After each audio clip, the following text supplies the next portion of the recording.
What if everything you've been told about being excessive was actually proof of something exceptional? Stay with me because by the end of this content you'll understand why Carl Jung was convinced that the very quality criticized by society could be the key to reaching your most authentic purpose. Carl Jung once stated, "The privilege of existence is becoming who you really are." But what happens if who you really are doesn't fit the pre-established models?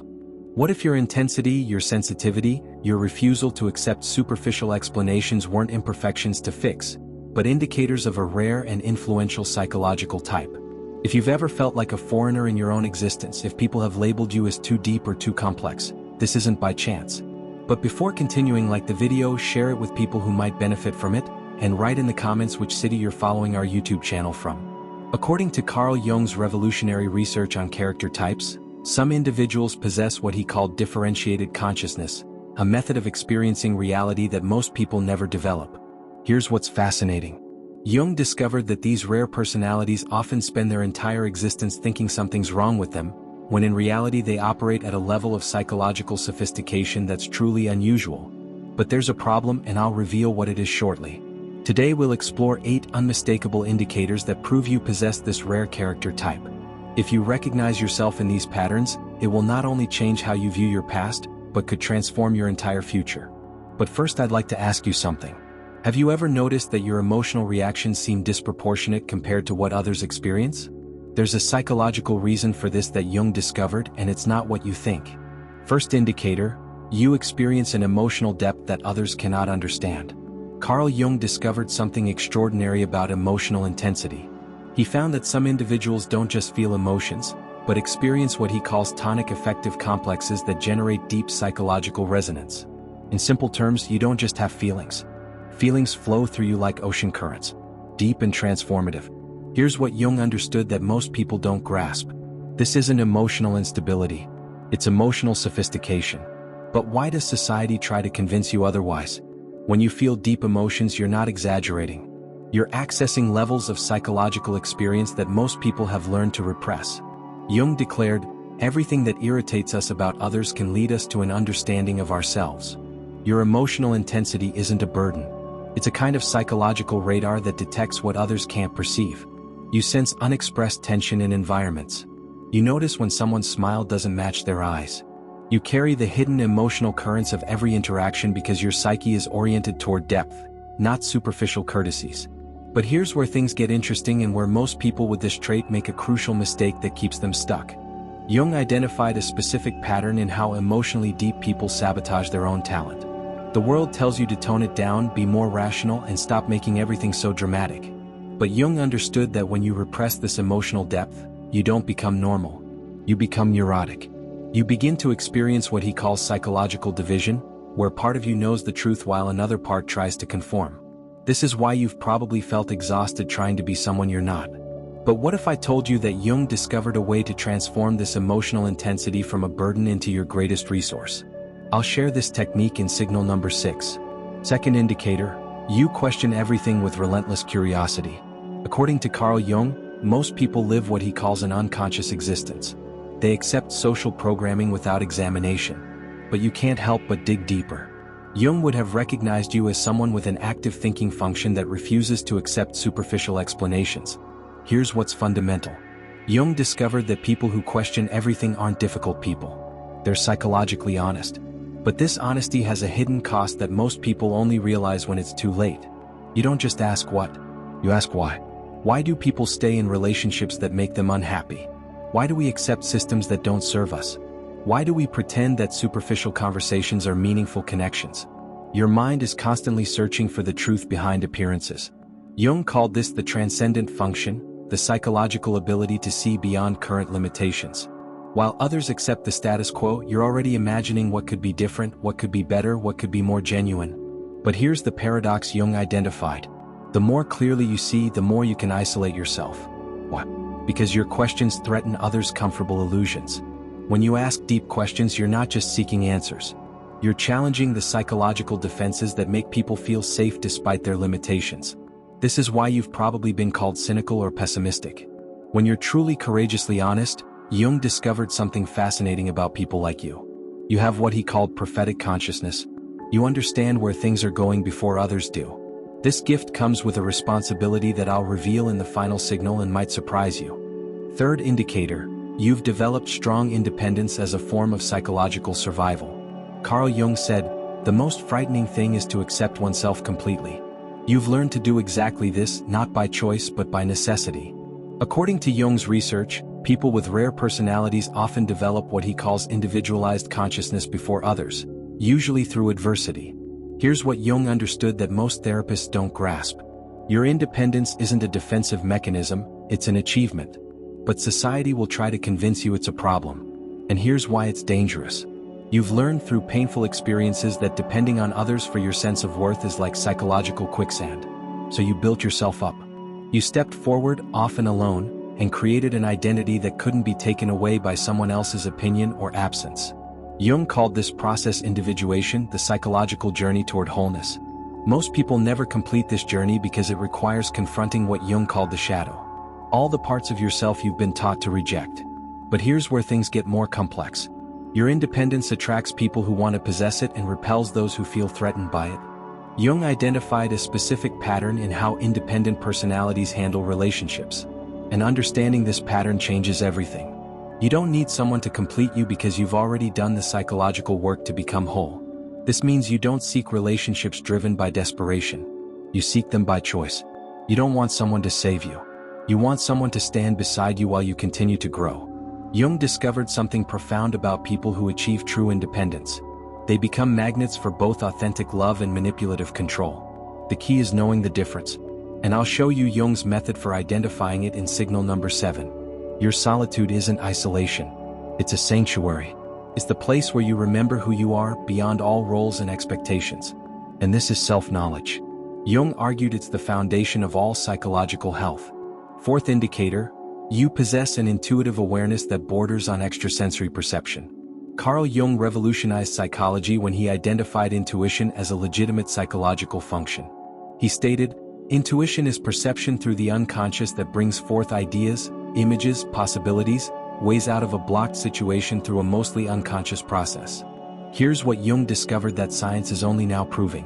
Some people's nervous systems are programmed to gather information that completely escapes others. But this gift carries a burden that can destroy relationships if you don't know how to manage it. You don't just observe people, you read their psychological state. You notice micro-expressions, energy changes, words they don't say. Jung would have recognized this as evidence of what he called active imagination, the ability to perceive beyond the obvious. When someone says they're fine, but their body language screams distress, you can't ignore it. When there's tension in a room that everyone else seems to ignore, you feel it in your bones. This isn't paranoia. It's psychological sensitivity operating at a high level. But here's Jung's warning. If you don't learn to protect this sensitivity, you'll burn out. He identified a specific technique that allows intuitive people to maintain their awareness without absorbing others' psychological chaos. According to Jung, people with strong intuitive function often become unconscious therapists. They end up doing emotional work for everyone around them. They regulate conversations, dissipate tension, and carry unexpressed pain within themselves because they can't help but perceive it. Jung made a surprising discovery about intuitive personalities. They often lose themselves in the process of understanding others. There's a specific psychological trap that ensnares almost everyone who has this trait, and recognizing it is crucial for your well-being. The danger is becoming so skilled at reading others that you forget to question yourself. You focus outward, constantly searching for emotional data, while your own needs remain unmet and unexpressed. But when Jung worked with highly intuitive individuals, he discovered they could transform this sensitivity from a burden into a superpower. The secret lies in understanding what he called psychological boundaries. And I'll reveal this technique in a moment. Fifth indicator, you desire meaning more than social acceptance. Carl Jung observed, "The privilege of existence is becoming who you really are." But what if being true to yourself meant rejecting everything society tells you to want? Jung discovered that some personalities are psychologically incapable of living inauthentic lives. Here's what Jung understood about people like you. You don't choose meaning over popularity. Your psyche demands it. But this creates a specific type of psychological conflict that can be devastating if you don't understand what's happening. You've probably tried living for external validation. Maybe you followed the script, said the right things, and played the expected role. But Jung would have immediately recognized the symptoms. That gnawing emptiness, that feeling of betraying something essential, that silent desperation beneath the applause. According to Jung, when you live contrary to your psychological type, you don't just feel uncomfortable, you also develop what he calls neurotic symptoms. Your psyche literally rebels against inauthenticity. Jung made a disturbing discovery. Most people never experience authentic meaning because they're too afraid of social rejection. But people like you face a different challenge, harder and more rewarding. You can't pretend that superficial goals matter. You can't get excited about achievements lacking substance. You can't build relationships based on convenience rather than connection. Your psychological constitution won't allow it. This is why you've probably felt like an alien in your culture. But Jung identified something extraordinary about people who prioritize meaning. They become evolutionary catalysts of human consciousness. When you refuse to settle for inauthentic connection, you force others to confront their own inauthenticity. When you ask the questions others avoid, you create space for truth. When you live according to your values rather than your fears, you give others permission to do the same. But here's Jung's most important insight about meaning-driven personalities. You have a psychological responsibility that goes beyond personal fulfillment. I'll reveal what this responsibility consists of in the final signal, and it might change how you see the purpose of your entire existence. Sixth indicator, you've outgrown people and environments that once fit you. Carl Jung said, "The greatest tragedy of the family is the unlived life of the parents." But what happens when you refuse to live an unlived life? What happens when you surpass the psychological limitations of the environment you live in? Jung discovered something profound about psychological growth. It's often a solitary journey, but evolution brings with it a specific type of pain, and understanding this is crucial for your continued development. You've probably experienced the painful awareness that people who once knew you no longer recognize you. Not because you've become difficult or superior, but because you've shed layers of conditioning that no longer serve you. Jung called this process psychological death and rebirth. Here's what most people don't understand about outgrowing relationships. It's not a choice you make. It's a consequence of becoming authentic. But Jung identified a way to navigate this transition that honors both your growth and your past connections. Friends who knew you when you were small, when you tried to please others, when you suppressed your truth, remember that version of you. And sometimes they want that version back because they find it safer, more predictable, easier to understand. But you can't go back. Jung understood that psychological evolution is irreversible. Once you've seen behind the scenes of social conditioning, once you've tasted authentic existence, you can't return to unconscious conformity. Jung made a surprising observation about people who outgrow their environment. They often experience what he called the dark night of the soul, a period of deep loneliness that tests their commitment to authenticity. This isn't ordinary loneliness. It's existential isolation, the recognition that your path is unique, that your perspective is rare, that your growth might mean leaving behind everything familiar. But Jung discovered something wonderful about people who successfully navigate this transition. They attract relationships of extraordinary depth and authenticity. The key is understanding his concept of psychological resonance, how authentic people find each other. When you stop performing and start being, when you stop shrinking and start expanding, when you stop apologizing for your depth and start owning it, something changes in your entire relational field. Seventh indicator, you offer deep presence in a distracted world. According to Carl Jung, the meeting of two personalities is like the contact of two chemical substances. If there's a reaction, both are transformed. But what happens if you're the type of person who creates transformation simply by showing up authentically? Jung identified a rare quality that some people possess: the ability to create what he called psychological containment space. If you have this gift, you already know how much it costs you, but you might not realize how rare and precious it is. When someone talks to you, they feel seen in an unusual way.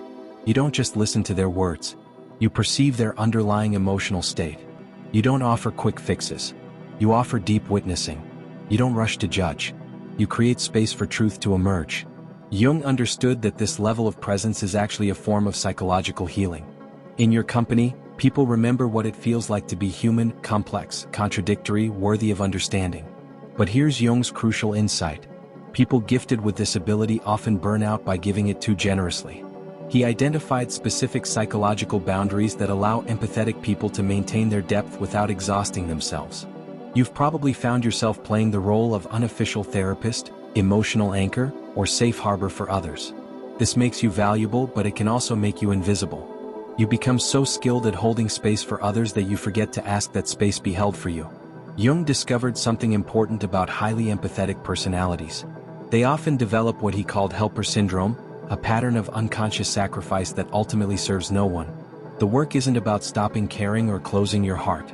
The work is about learning discernment, understanding who deserves access to your emotional presence and who has earned the right to reciprocate. When Jung worked with people gifted with natural therapeutic presence, he realized they needed to learn a specific skill that completely transformed their relationships. I'll share this skill in the last signal because it's the key to maintaining your gifts without losing yourself. 8th indicator, you sense a greater purpose you can't yet define. Carl Jung said, your vision becomes clear when you look into your heart. Who looks outside dreams. Who looks inside awakens. If you felt the persistent sense of being destined for something beyond the ordinary, Jung would have recognized this as what he called the transcendent function, your psyche's drive toward individuation and purpose. Here's what Jung discovered about people with indefinite but urgent purpose. They're not delusional or grandiose. They're responding to what he called an archetypal calling. But there's a specific way this calling can be distorted. And understanding this is crucial. You felt it? That restless awareness of having something to contribute, something to build, something to say. It might not be clear yet, but it's undeniable. Jung interpreted this as evidence of what he called creative potential seeking expression. This isn't about fame or recognition. It's about alignment, the psychological need to live in harmony with your deepest nature. Jung discovered that people who ignore this calling often develop what he called neurotic symptoms. Anxiety, depression, a sense of meaninglessness. But here's Jung's deepest insight about purpose-driven personalities. Your calling isn't just personal, it's transpersonal. You're not here just to fulfill yourself. You're here to serve the evolution of consciousness itself. Jung believed that individuals with rare personalities serve as bridges between the unconscious and conscious realms of human experience. Through your depth, your questions, your refusal to accept superficial answers, you help humanity grow. This is why you can't settle for the ordinary. This is why superficial connections feel empty. This is why you'd rather be alone than pretend. Your psyche knows you have work to do, and this work requires authenticity, depth, and courage. But Jung also warned about the inflation that can come from recognizing your purpose. The key is maintaining both humility and power, understanding that you're special without believing you're superior. Conclusion: your role in the evolution of consciousness. Carl Jung spent his entire career studying personalities like yours. He defined people with these traits as differentiated individuals who have developed psychological complexity that allows them to see, feel, and understand at levels that most people never reach. If even half of these signals reflect you, you're not just different. You're part of what Jung called the vanguard of human consciousness. You're one of those people pushing our species toward greater awareness, deeper truth, more authentic connection. Yes, sometimes it feels lonely. Yes, it's misunderstood. Yes, it requires more courage than most people will ever need. But Jung believed that people like you were essential for humanity's psychological evolution. Your sensitivity isn't weakness, it's a superpower. Your intensity isn't excessive. It's exactly what the world needs. Your refusal to settle isn't difficult. It's courageous. Carl Jung once said, "The most terrifying thing is to accept oneself completely." You're learning to do exactly this, and in doing so, you're giving others permission to do the same. Leave a comment below and tell me which of these signals felt most true to you. Share it with someone who needs to remember their psychological rarity. And subscribe because we're just beginning to explore the depths of what makes you extraordinary. Remember, you're not too much. The world is too small. And Jung knew that people like you were the ones who would change things.